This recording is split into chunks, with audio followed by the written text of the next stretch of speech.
Alors bonjour, aujourd'hui on va faire un TD pour le niveau deuxième année baccalauréat sciences et technologies mécaniques. Alors, je suis Mustafa Miftahi, enseignant de sciences d'ingénieur, niveau deuxième année baccalauréat mécanique, unité production, lycée technique dans la région de Laayoune. Alors on va commencer notre TD. Alors nous avons, le TD parle de élaboration d'une cam. Alors, élaboration d'une cam, on va voir, nous avons ici un travail qu'il faut le faire. Nous avons les premières 5 questions. Nous avons quoi? On va parler de la première partie de la cam. La première partie de la cam, c'est comment on va faire le brut. Alors après, on va parler de traitement thermique, ensuite de durée de vie de l'outil qui va faire un travail sur la cam. Alors nous avons quoi ici? Nous avons des questionnaires, à peu près 15 questions, et puis nous avons un document ressources. Le document ressources, il va contenir un dessin de définition bien sûr de la cam pour voir de quoi s'agit-il ici. Alors nous avons ici un dessin de définition. Alors, dessin de définition, nous avons la pièce, c'est la cam. Après, nous avons deux vues, la vue de face et puis nous avons la vue de droite. Alors, nous avons quoi ici également? Nous avons, bien sûr, dans un dessin de définition, nous avons les dimensions, la cotation, nous avons une spécification géométrique, nous avons d'autres informations, donc tout ce qui est nécessaire pour élaborer ou bien pour réaliser la pièce qu'on a ici. Alors ici, il s'agit d'une cam. Nous avons également l'échelle et puis la matière.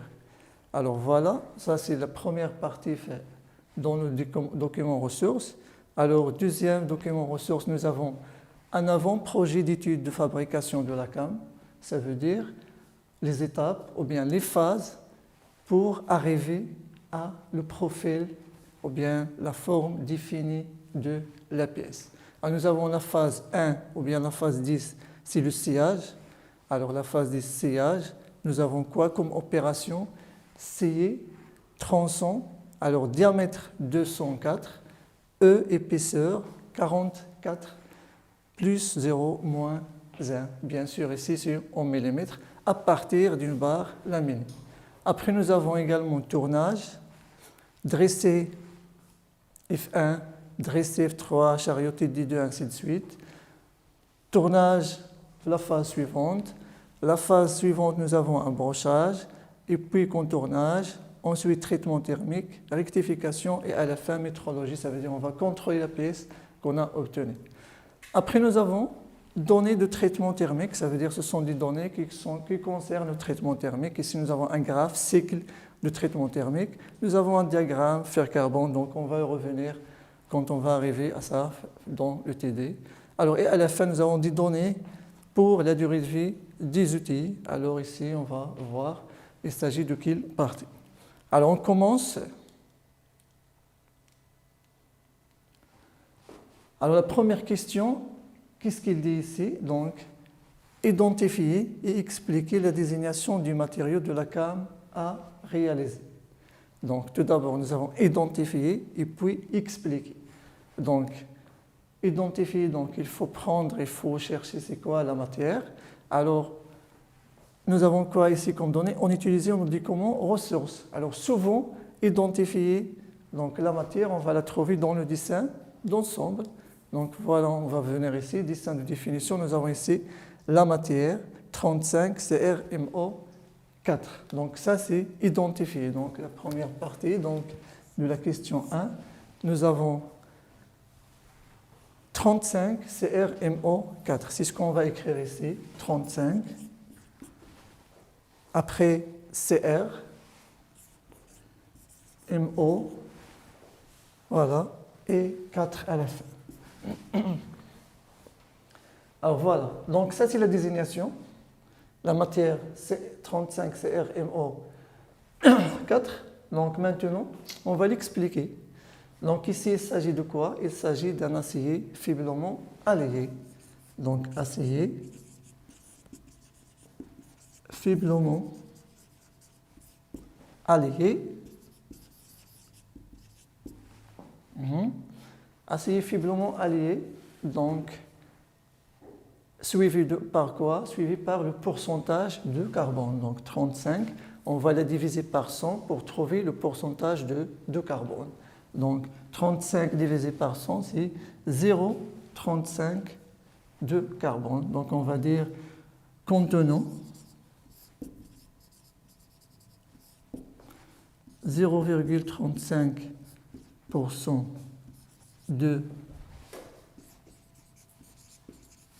carbone, puis elle va être suivie par les éléments d'addition.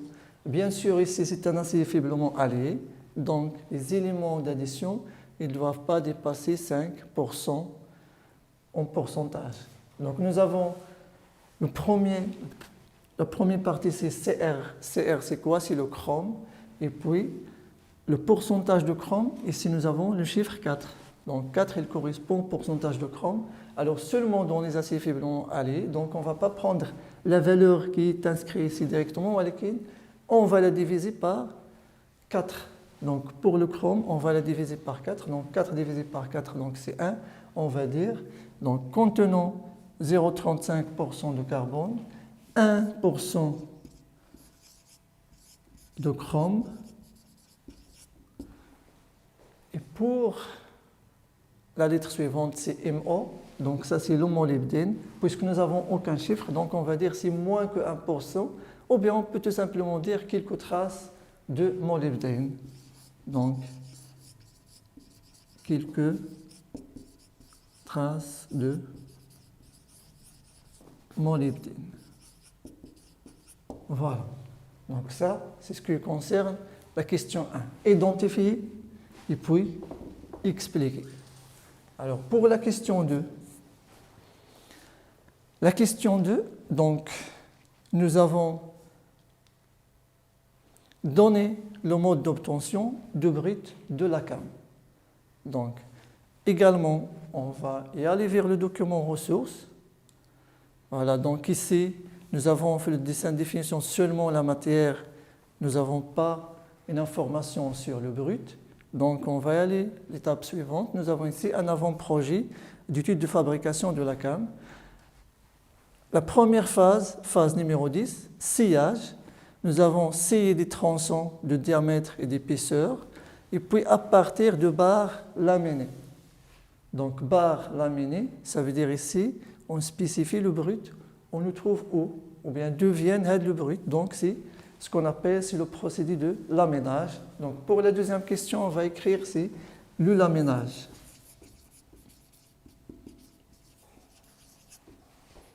Voilà. Donc ça, c'est la deuxième question. Alors pour la troisième question, alors donner le principe de ce procédé. Donner le principe de ce procédé, ça veut dire qu'il s'agit d'un procédé de laminage. Alors, laminage, on sait que laminage, c'est quoi? Donc nous avons un métal qui passe entre deux laminoirs. Deux laminoirs, ce sont deux cylindres pour réduire l'épaisseur en continu de cette barre, par exemple. Donc c'est ce qu'on va dire ici. Donc on va écrire troisièmement donc le principe, procédé de laminage. Donc c'est quoi en fait? C'est un procédé de transformation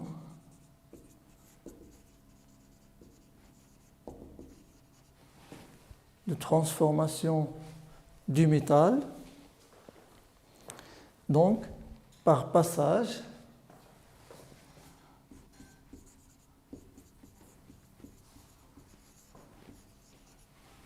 du métal.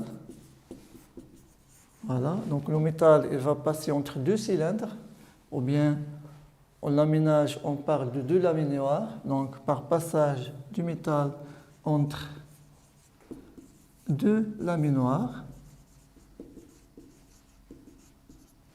Donc deux laminoirs, ce sont deux cylindres qui sont lisses si on cherche à seulement réduire l'épaisseur, ou bien des cylindres qui sont cannelés pour avoir un profil. Ça veut dire que ce n'est pas une barre lisse, mais une barre qui a un profil de I, par exemple, de T, ainsi de suite.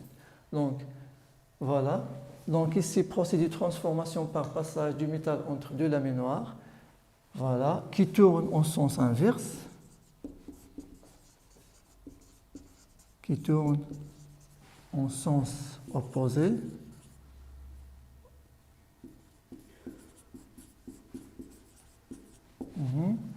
Afin de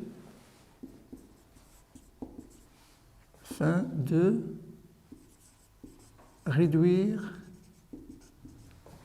l'épaisseur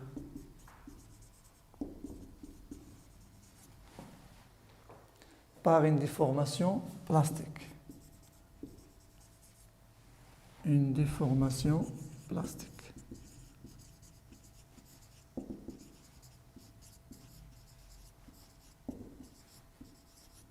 Voilà. Donc ça, c'est le principe. Voilà. Après, donc la question 2, ou bien la question suivante, c'est c'était les deux types de ce procédé. Donc dans l'aménage, nous avons deux types, soit l'aménage à chaud ou bien l'aménage à froid. Donc c'est ce qu'on va écrire ici. Donc les deux types, ce sont l'aménage à chaud, l'aménage à froid. Voilà. Donc, ce sont les deux types de l'aménage qu'on a donc seulement. Donc, voilà.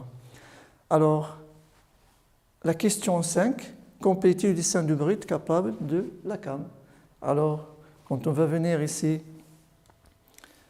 au dessin de définition, donc nous avons ça sur le dessin de la pièce finie.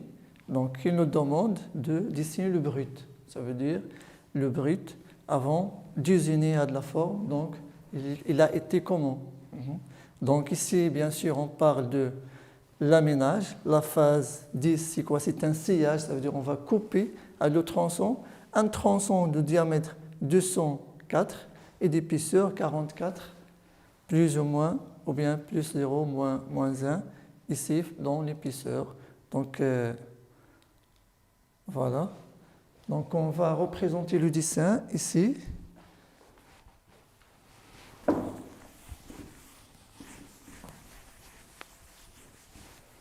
Donc, qu'est-ce qu'il faut faire?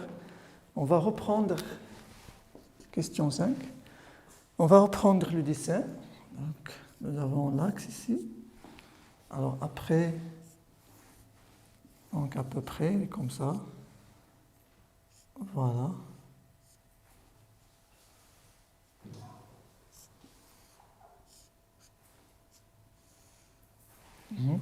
Donc ça, c'est la forme finie. Donc qu'est-ce qu'il faut faire?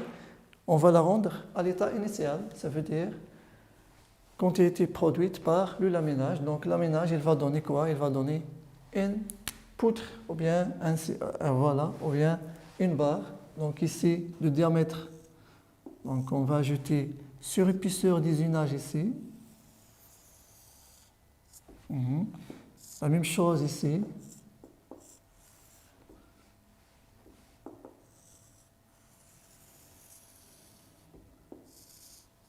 Et voilà. Donc ça, c'est sur épaisseur. Vous voyez, si on n'a pas marqué des congés ou bien des arrondis, comme on fait de l'homolage, parce qu'ici seulement il s'agit d'un laminage. Donc on va toujours scier, découper des parties à des barres. Donc une fois on a tracé sur épaisseur, donc voilà, on va dire que on va assurer ou bien on va colorier à la partie. Donc ça, c'est sur épaisseur d'usinage. Et voilà. Donc ça, c'est la première partie ici en parlant de brut. Voilà. La deuxième partie, donc nous avons ici donné le but de la trempe. Pourquoi on a parlé ici de la trempe? Parce que si on vient ici, l'avant-projet, donc nous avons quoi? La phase 70, nous avons traitement thermique. Traitement thermique, trompe en surface des profils P et P'. Donc, ça veut dire ici nous avons besoin d'un traitement thermique pour le faire à cette pièce. Donc, la question ici, c'est le but de la trompe. Ça veut dire le but de ce traitement thermique, c'est quoi? Alors, on va effacer ici.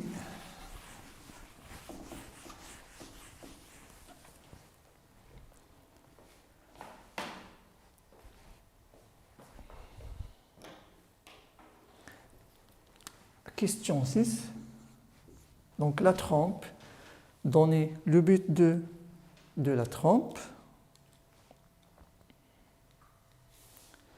Alors la trempe, c'est quoi? La trempe, c'est un traitement thermique. Un traitement thermique, ça veut dire on va chauffer la pièce et puis on va la refroidir. On va voir après le graphe et les comment. Alors nous avons ici, la question c'est quoi? C'est donner le but.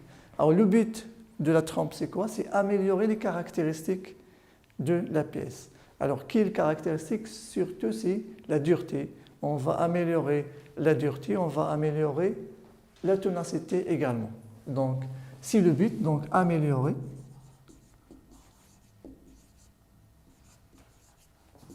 la dureté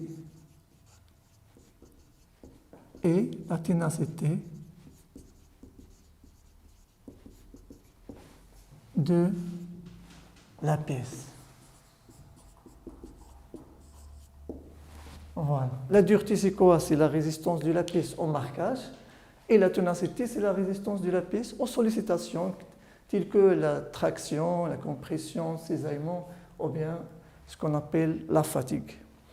Alors, après, la question 7, c'est quoi? Nommer les 3 phases du traitement thermique de la trempe. Alors, si on vient ici, donc ici nous avons le cycle de traitement thermique, nous avons un graphe, température en degrés, et puis nous avons une durée. Alors ici nous avons l'axe du durée, donc nous avons des points A, B, C, D, et puis ici nous avons la forme de la courbe. Alors ce qu'on remarque, nous avons ici 3 zones, AB, BC et CD. Donc on va écrire la question 7. Donc, puisque nous avons 3 zones, donc nous avons zone AB et puis zone BC. Après, nous avons la zone CD. Alors, si on prend la zone AB, AB, nous avons quoi? C'est une droite qui monte, voilà, ici, jusqu'à point 0, jusqu'à un point AC3 plus 50. Ça veut dire on va chauffer la pièce pendant la durée AB jusqu'à la température AC3 plus 50. Alors ça, c'est quoi cette phase? C'est une phase de chauffage. Donc c'est ce qu'on va écrire ici. Donc ça, la première phase, c'est le chauffage. La deuxième zone, nous avons quoi? BC. Alors, ce qu'on remarque ici à BC, nous avons quoi? Nous avons une température qui est constante. Ça veut dire qu'on va maintenir la température entre le point B et le point C. C'est la zone de maintien. Donc ici, nous avons maintien. Et à la fin, CD, une droite descendante avec un CDC qui est inférieur à BC et AB, ça veut dire ici nous avons quoi? On va diminuer la température, ça veut dire nous avons un refroidissement. Donc c'est ce qu'on va dire ici, refroidissement.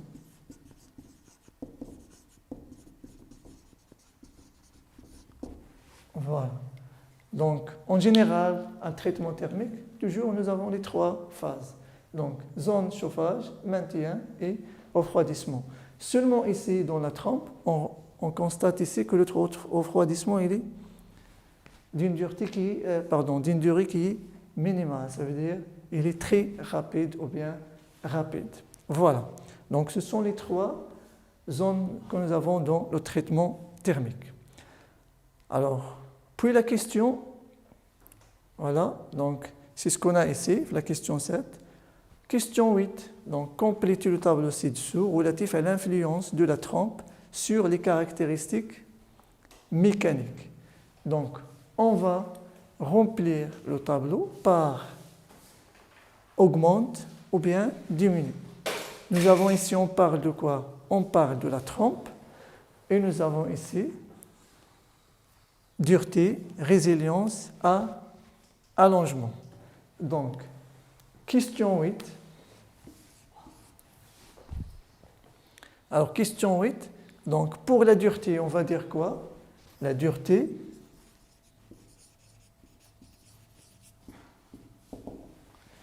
donc ici, on a dit que la trempe, elle va augmenter la dureté. Donc, c'est augmente. La résilience.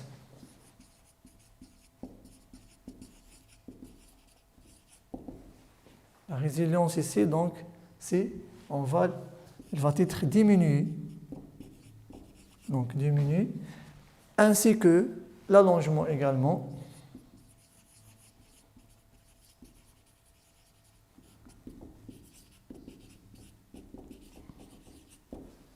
Diminue également. Voilà. Alors, après, la question suivante, donc, on va dire est-ce que l'acier c'est un acier hypotictoïde ou bien hyperotictoïde. Donc, on va venir ici au diagramme fer-carbone. Donc, nous avons quoi? Nous avons ici, quand on constate ici, hypotictoïde, c'est le pourcentage, il est inférieur à 0,77.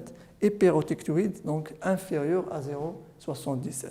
Pour notre acier, ici, nous avons tout à l'heure, la question 1, on a écrit seulement c'est 0,35. Donc ici, il s'agit d'un acier qui est hypotictoïde. Donc, on va cocher cette case, c'est un acier hypotictoïde. Voilà. Après la question 10, qu'est-ce qu'on demande ici? On vous demande de inscrire ici les constituants de cet acier suivant le diagramme fer-carbone entre, si la température inférieure à AC1, entre AC1 et AC3 et supérieure à AC3. Donc on va y aller vers le diagramme fer-carbone et puis tout simplement, donc ici c'est la question 10. Donc si la température était inférieure à AC1, voilà ça, ici nous avons AC1, donc nous avons quoi? Ce qu'on appelle c'est le ferrite plus perlite. Donc ici nous avons constituant c'est ferrite plus perlite. Voilà. Alors, si la température entre AC1 et AC3, donc nous avons ici F plus A. Quand on vient ici, donc ferrite c'est F et l'autre c'est l'austénite. Donc nous avons le ferrite également plus l'austénite. Donc nous avons ici donc disparition de perlite et apparition de l'austénite. Voilà. Si la température est supérieure à AC3, donc ici on garde que nous avons seulement de l'austénite, donc la disparition du ferrite, et nous avons seulement l'austénite. Voilà. Donc ça, ce qui concerne le tableau, donc on va dire que les constitutions, donc ici ferrite plus perlite, ici ferrite plus austénite, ici nous avons de l'austénite. La question 11, c'est la dernière question cette partie du traitement. Donc nous avons quoi? Nommer le constituant obtenu après une trempe ou bien à vitesse très rapide. Donc si nous avons une vitesse qui est très rapide, ça veut dire on va trouver une pièce qui est très dure. Ça veut dire que la constitution, nous avons ce qu'on appelle le martensite. Donc, constitution, ici, nous avons martensite. C'est le constituant le plus dur, ça veut dire le plus dur que l'austénite, que également le ferrite, et voilà. Donc, après, donc nous avons la dernière partie, ici, on va chercher la durée de vie de l'outil. Donc ici, déterminer les coefficients CV et N du modèle de Taylor. Alors, nous avons, si on va venir ici, donc nous avons ici les données de la durée de vie des outils. Alors, nous avons ici le modèle de Taylor, c'est V fois Vc à la puissance n. Alors, et puis nous avons 2 points. Pour Vc1, nous avons T1. Pour Vc2, nous avons T2. Donc, pour trouver, ou bien pour chercher Cv et n, qu'est-ce qu'il faut faire? On va appliquer cette équation aux 2 points que nous avons ici. Donc, nous avons... Voilà, c'est la question 12. Donc, l'équation, c'est quoi? C'est T égale à Cv fois Vc à la puissance n. Donc, pour 1, c'est T1, Cv, Vc1 à la puissance n, T2, ainsi de suite. Donc, on va faire une fraction. On va dire que T1 sur T2 égale à quoi?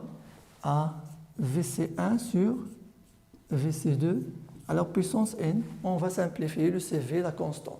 Vous voyez? Après, pour retrouver le n, il faut introduire le log. Donc, on va dire log de T1 sur T2 égale à n fois log de Vc1 sur Vc2. Oui. Donc, n, c'est quoi? N égale. Donc, nous avons log de T1 sur T2 ici. Donc, log de T1 sur T2 sur log de Vc1 sur Vc2. On va faire l'application numérique. T1 sur T2, donc nous avons 15 sur 150. Ça veut dire quoi? Ça veut dire c'est log de 0,1. Et puis, Vc1 sur Vc2, c'est 400 sur 200. Ça veut dire c'est log de 2. Voilà. Donc, bien sûr, n va être négative. Donc, on va trouver un signe moins. On va faire l'application numérique. Et puis, alors, tout calcul fait, donc on va trouver que c'est moins 3,321. Moins 3,321. Ça, c'est n. Pour trouver Cv, qu'est-ce qu'il faut? Donc, on va remplacer soit pour T1 ou bien pour T2. Donc, Cv, d'après l'équation, donc c'est quoi? On va prendre 1 par exemple, T1 sur Vc1 à la puissance n. Donc, pour T1, nous avons quoi? Nous avons ici 15. Voilà. Sur Vc1, c'est 400. À la puissance moins 3,321, qui va être égal, donc, ici, c'est 6,569 fois 10 à la puissance 9. Bien sûr, fois 10 à la puissance 9. Donc, Cv, toujours, on le trouve, c'est une valeur qui est énorme. Donc, ça, c'est n et Cv. Une fois on a calculé le Cv et le n, donc la question 13 qui va suivre, elle va dire de calculer la durée de vie de l'outil. Donc, on va appliquer seulement directement la relation. Donc, T, c'est quoi? Cv, elle est là, on a calculé. Vc, pour cet exercice, nous avons Vc, c'est 100, donc fois 100, à la puissance, donc n moins 3,321, alors qui est égal à 1497, 497, voilà, 95 minutes. Voilà. Donc après détermination de la durée de vie, donc on peut ajouter deux questions. Ça veut dire chercher le temps de l'opération. Voilà, essayer donc déterminer le nombre d'opérations qu'on peut faire avec cet outil. Bien sûr, ici il donne une durée de vie 1500 avec un temps de l'opération 1,75. Donc ici il est clair que donc, directement on peut faire que pour le nombre d'opérations, donc c'est quoi? C'est la durée de vie sur le temps de travail Donc 1500 sur 1,75, donc est égal à, ici donc, on peut avoir 857 opérations.